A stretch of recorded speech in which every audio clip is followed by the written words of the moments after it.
මොරටුවේ සිට අනුරාධපුරයට පැමිණි මවක තම දරු දෙදෙනා සමග මල්වතුවයට පැන සියදි විනාසා ගැනීමට තැත් කළ සිද්ධියේ සැඩපහරට ගසාගෙන ගොසත් අතුරුදහන්ව සිටි දරු දෙදෙනාගෙන් ගැහැණු දරුවාගේ සිරුර 7 වෙනිදා අනුරාධපුර මල්වතුවේ ලෙන් මාර්ගයට පිවිසෙන අලුත්ම පාලම අසල තිබී සොයාගත් බව අනුරාධපුර පොලිසිය ජීවිතාරක්ෂක ඒකකය පවසයි. මෙලෙස ජීවිතාක්ෂයට පත්ව සිටියදී සොයාගනු ලැබුවේ අංක 15 11 දුම්රිය පාර අඟුලාන මොරටුව ප්‍රදේශයේ පදිංචිව සිටි සිතුල්ලයා මිරියගල්ල දැරියගේ සිරුරය. එම දැරියගේ එකම සොහයුරා වන තිශුක මීරියගල්ල නැමැති අටහැවිරිදි පිරිමි දරුවාගේ සිරුර අතුරුදහන් වී දින 3කට පසු ඉකුත් 4 වෙනිදා දින අනුරාධපුර මිහිඳුපුර ප්‍රදේශයේ තිබී සොයාගත් අතර දැරියගේ සිරුර සොයා ගන්න අවස්ථාවේ ඇගේ වම් අත සහ වම් කකුල නොතිබූ අතර ඒ කිඹුලන් හෝ කබරයන් විසින් කා දමන්නට ඇති බවට සැක කරන බව පොලිසිය සඳහන් කළේය. මීට දින 4කට පෙර ඉකුත් 2 වෙනිදා මොරටුව අඟුලාන ප්‍රදේශයේ පදිංචි 40 හැවිරිදි දෙදරු මවක් වයස අවුරුදු 8ක් වන ඇගේ පිරිමි දරුවා සහ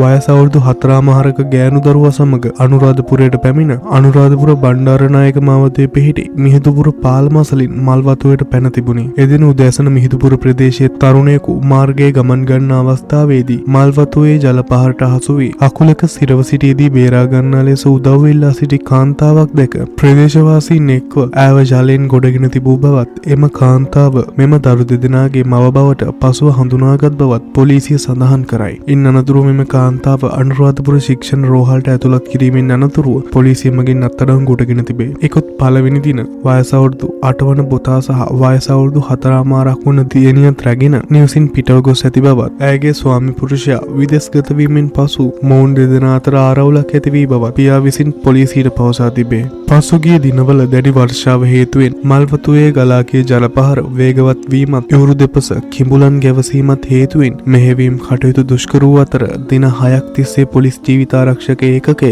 කණ්ඩායම් කිහිපයකට බෙදී දරුවන් දෙදෙනා සොයා මෙහෙයුම් කටයුතු වල නිරත වෙමින් සිටියේදී අතුරුදහන්ව ජීවිතාක්ෂයට පත්ව සිටි පිරිමි දරුවාගේ සහ ගෑනු දරුවාගේ සිරුරු අකුලක සිරව සිටියේදී අවස්ථා දෙකකදී සොයාගෙන ඇත. මෙම මරණ සම්බන්ධයෙන් අනුරාධපුර අතිරේක මහේස්ත්‍රාත් අතිරේක දිසාවිනිතුරු GHWDL සමරසිංහ මහත්මිය එම මළසිරු සම්බන්ධයෙන් පශ්චාත් මරණ පරීක්ෂණ සිදු කිරීමට නියමිතව තිබුණි. මිනිමැරුම් චෝදනා යටතේ පොලිස් අත්අඩංගුවටගෙන අධිකරණයට ඉදිරිපත් කළ එම දරුවන්ගේ මව වන දුම්රියපල පාර අඟුලාන මොරටුව ප්‍රදේශයේ පදිංචි සේනාධි ශ්‍රීමා විතානා නැමැති 40 හැවිරිදි කාන්තාව අධිකරණයට ඉදිරිපත් කිරීමෙන් අනතුරුව රක්ෂිත බන්ධනාගාරගත කිරීමට මහේස්ත්‍රාත්වරයා නියෝග කළේය. අනුරාධපුර මූලස්ථාන පොලිස් ස්ථානාධිපති ප්‍රධාන පොලිස් පරීක්ෂක ජයවීර රාජපක්ෂ මහතාගේ උපදෙස් මත අපරාධ විමර්ශන අංශයේ ස්ථානාධිපති පොලිස් පරීක්ෂක ලකේශ්වර මහතාගේ මෙහෙයවීමෙන් උප පොලිස් පරීක්ෂක අනුර රත්නායක මහතා සැකකාරිය අත්අඩංගුවට ගත්තේය.